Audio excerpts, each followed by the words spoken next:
Malgré que l'agriculture, ce soit un travail où en fin de compte on est son propre chef, où on est indépendant au niveau de son travail, mais j'estime que l'agriculteur ne doit pas rester enfermé entre ces quatre murs de ferme.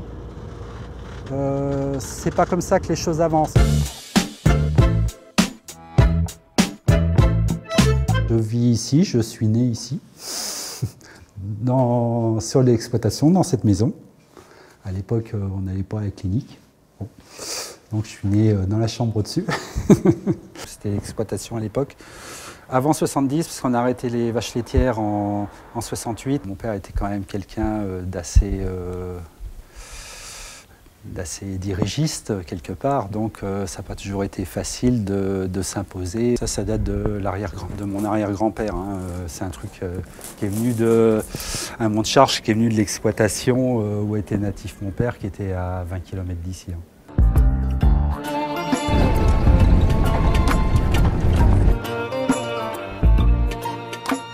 Ici, c'est une exploitation polyculture, donc d'une surface de 215 hectares. Au niveau des cultures, blé, orge de brasserie printemps, orge de brasserie d'hiver, betterave sucrière, maïs, colza. Alors là, on est sur un site qui nous permet de suivre en fin de compte la bourse aux céréales Ronext à Paris. À cause des problèmes en ce moment avec l'Ukraine, on a eu un rebond, on va dire, d'une bonne dizaine d'euros. Ça pourra influencer la prochaine récolte. Donc des quantités en moins au niveau mondial, donc tout de suite ça fait remonter les cours. Le marché mondial, en fin de compte, dicte aujourd'hui les prix, quoi. Quand on nous traite de pollueurs, c'est quelque chose quand même qui me déplaît fortement. On est quand même là aussi pour nourrir la planète, hein, tout en préservant aussi notre outil de travail, notre environnement.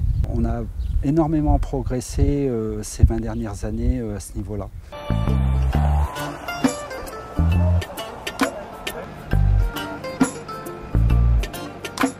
J'ai des parcelles qui sont en face de pavillons et tout ça, on a des rapports tout à fait normaux. Quand je sors le pulvé, j'essaye de le sortir tôt le matin, quand il n'y a pas de vent, pour pas qu'il y ait d'odeur, tout ça. Je pense que ça fait partie d'un tout, quoi, le respect des uns des autres. Il n'y a plus forcément aucun agriculteur au niveau du conseil municipal, tout ça. Ce qui fait que on décide, voilà, là on va mettre la zone 30, on va mettre une écluse pour ralentir, tout ça. Puis comme il n'y a personne d'agricole dans le système, donc on installe tout et puis après l'agriculteur il arrive, il lève les bras au ciel. Ouais, mais je fais comment pour passer? Oh, c'est trop tard, c'est monté.